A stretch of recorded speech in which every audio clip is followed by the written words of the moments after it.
और सत्ता में आज एक बार फिर से उन टूटे घरों, बिखरे बर्तन और खुले आसमान में सोने को मजबूर पाकिस्तानी हिंदू परिवारों की बात करेंगे, जो भारत इस उम्मीद में आए थे कि हिंदू होने के कारण उन्हें जो पाकिस्तान में झेलना पड़ा वो भारत में नहीं झेलना होगा। लेकिन ये उम्मीद खुले आसमान में भाप बनकर उड़ गई, क्योंकि ना तो राजस्थान सरकार के मंत्री को पाकिस्तान से आए इन हिंदुओं की कोई फिक्र है और ना ही जैसलमेर की डीएम टीना डाबी को। क्योंकि पहले तो टीना डाबी के आदेश पर इनके कच्चे मकानों को तोड़ दिया गया और अब टीना डाबी अपना वादा तोड़ नहीं। 48 घंटे से ज्यादा वक्त हो चुका है जब जैसलमेर के अमरसागर इलाके में पाकिस्तान से आए हिंदुओं के घर तोड़े गए थे। हमारी खबर के बाद जैसलमेर की डीएम टीना डाबी ने इनसे वादा किया कि इनके लिए जमीन और घर की व्यवस्था की जाएगी और जब तक ये दोनों काम नहीं कर लिए जाते तब तक ये लोग रैन बसेरा में रह सकते हैं। लेकिन कल किया वादा आज ही टूट गया है। दरअसल कल जब हमने ये खबर दिखाई थी, पाकिस्तान से आए करीब 100 हिंदुओं के घर तोड़ दिए गए, तो हमारी खबर के बाद जैसलमेर की डीएम टीना डाबी ने इन्हें मीटिंग के लिए बुलाया। मीटिंग के बाद डीएम ने दावा किया कि समझौता हो गया है। इनकी मांगों को मानते हुए उन्होंने 2 बड़े वादे किए। पहला वादा 7 से 10 दिन में जमीन देंगे जिस पर ये घर बनाकर रह सकते हैं। दूसरा वादा, जिन पाकिस्तानी हिंदुओं का घर टूटा वो रैन बसेरे में रह सकते हैं। आप एक बार ये दोनों वादे खुद जैसलमेर की डीएम से सुन लीजिए ताकि कोई भी कंफ्यूजन ना हो। अभी कुछ ऐसे भी परिवार हैं जिन्होंने ये अपनी इच्छा व्यक्त की कि उनके पास अभी कहीं पे भी रहने की जगह नहीं है, तो जिला प्रशासन द्वारा जो हमारे गवर्नमेंट शेल्टर होम है, रैन बसेरा है, वहाँ पे रहने खाने पीने की पूरी व्यवस्था की गई है। उनको कोई खर्चा बेयर नहीं करना पड़ेगा। और जैसे ही हम 1 हफ्ता 10 दिन में एक प्रॉपर लैंड चिन्हित कर दी, इनको वहाँ पे जो जिनको नागरिकता मिल चुकी है उनको लैंड अलॉट भी कर दिया जाएगा और बाकी जिनको नागरिकता भी नहीं मिली है उनके लिए लैंड चिन्हीकरण करके उन्हें वहाँ पे बिठा दिया जाएगा और जैसे उन्हें नागरिकता मिल जाएगी उनको भी वहाँ पे अलॉटमेंट किया जाएगा। तो आपने जैसलमेर की डीएम साहिबा के वादे सुन लिए। अब सच्चाई समझने की जरूरत है कि क्या सच में वो जिस तरीके से कह रही थी लोग रैन बसेरे में जाकर रह लें, वहां कोई व्यवस्था थी? क्या सच में ऐसे इंतजाम थे कि लोग वहां जाकर तुरंत रह सकते हैं? क्या लोगों के खाने पीने की व्यवस्था थी या फिर मीडिया से सामने में एक ये रूटीन वादा किया गया? इसका पता लगाने के लिए TV9 भारतवर्ष के रिपोर्टर ने उस रैन बसेरे में पहुंच करके वहां के लोगों को जो समस्याएं आ रही थी, जो उनका दर्द था, उसको समझा।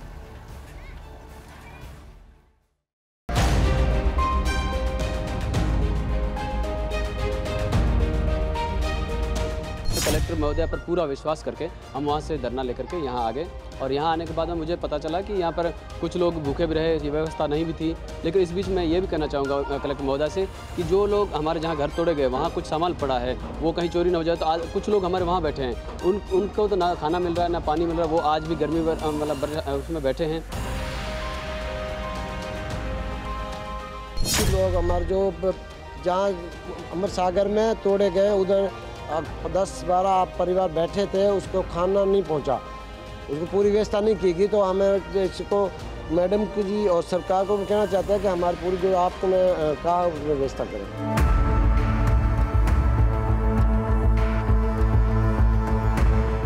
एक महीना पहले उन्होंने तोड़ा तो हमने वो मैडम जी को ज्ञापन दिया गया। ज्ञापन देने के बाद में हमारे को आश्वासन दिया कि भाई हम आपको ऐसे खदेड़ेंगे नहीं, बैठने देंगे। उसके बाद में 1 महीने के बाद फिर तोड़ दिया हमारे घर। तो हम मैडम जी के वहाँ जाकर धरना देकर बैठ गए।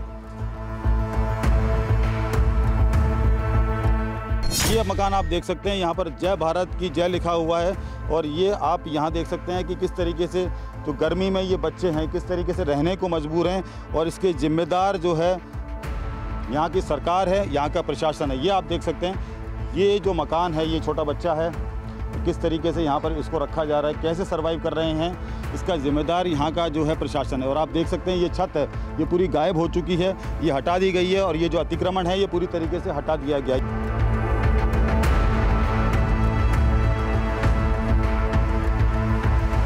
व्यवस्था नहीं है तो देखो कि जगह और 7 दिन का टाइम है, 7 दिन हम बच्चे कहाँ भटकाएंगे?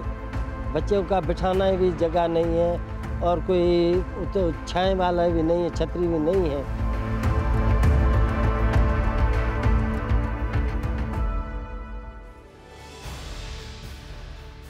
सोचिए कितनी निर्दयता है, बिना सोचे समझे घर तोड़ दिए।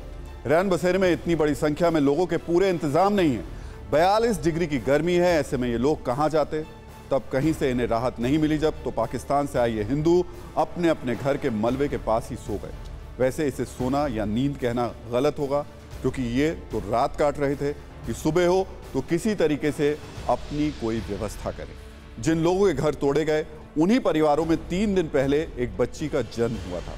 2 दिन से उसे भी खुले आसमान के नीचे सोना पड़ रहा है। क्या ये लोग इसी दिन के लिए पाकिस्तान से अपनी जान बचाकर भारत आए थे? TV9 भारतवर्ष के रिपोर्टर ध्वज आर्या की ये रिपोर्ट देखिए और समझिए कि कलेक्टर टीना डाभी के वादों की जमीनी हकीकत क्या है।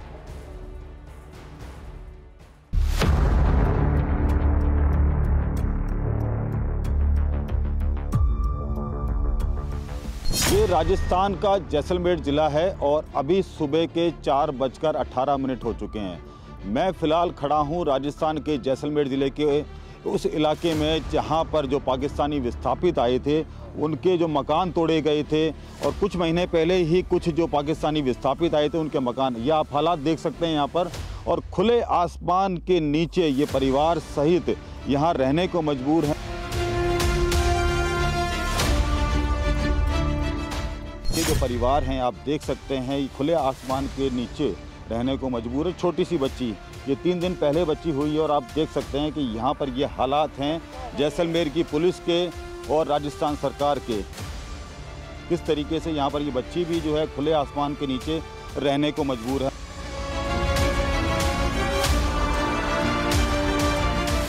ये कह रहे हैं कि 1-2 दिन में बन जाएगा और 1-2 दिन भी कैसे निकालेंगे? ये इतनी धूप पड़ी है, ये लू चल रही है इतनी गर्मी में, तो हमारे बच्चे वहाँ जाकर देखो वही भी खुले आसमान में पड़े हैं। तो ये कहते हैं 6-7 दिन लग जाएंगे आपकी जगह ढूंढने में। तो जगह ढूंढ ये हम कैसे रहेंगे इतनी धूप में, इतनी खुले आसमान में? और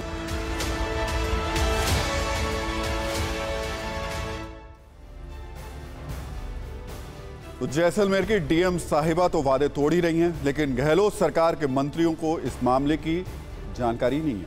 वैसे मंत्री जी से हम ये पूछना चाहते हैं कि आज आपको पाकिस्तान से आए हिंदुओं के घर तोड़े जाने के बारे में कुछ नहीं पता है क्या? ये सिर्फ इसलिए है क्योंकि वो कोई वोट बैंक नहीं है? अगर पाकिस्तान से आए हिंदुओं की संख्या इतनी होती कि ये चुनाव जिताने से लेकर सरकार बनाने तक में बड़ी भूमिका निभा सकते हैं, तो क्या मंत्री जी ये कह पाते कि उन्हें कुछ पता नहीं? मेरी जानकारी में नहीं है जैसलमेर में क्या हुआ, क्योंकि जो सरकार खुद इस बात को आप अच्छी तरह से जानती है कि इस वक्त प्रशासन शहरों के संग और गांवों के संग अभियान चला रही है, वो सरकार किसी को उजाड़ती नहीं है। अब लोकल लेवल पे क्या मामला है मेरी जानकारी में नहीं, मेरी जानकारी में होगा तो मैं जरूर बताऊंगा। और इस खबर पर नजरिया 9 में सवाल ही सवाल है। आप खुद ही सोचिए, क्या ऐसा नहीं होना चाहिए था कि पहले पाकिस्तान से आए इन हिंदुओं के लिए कोई व्यवस्था हो जाती, फिर इन्हें उस स्थान से हटाया जाता? इनके घरों पर बुलडोजर चलाने की इतनी क्या जल्दी थी? अवैध निर्माण और अतिक्रमण पूरे देश की समस्या है और इसे हटाना प्रशासन की जिम्मेदारी भी है। लेकिन क्या पाकिस्तान से आए हिंदू शरणार्थियों के मामले में ये जिम्मेदारी थोड़ी और संवेदनशीलता से नहीं निभाई जा सकती थी? इन सवालों पर प्रशासन और राज्य सरकार को आत्ममंथन करना चाहिए।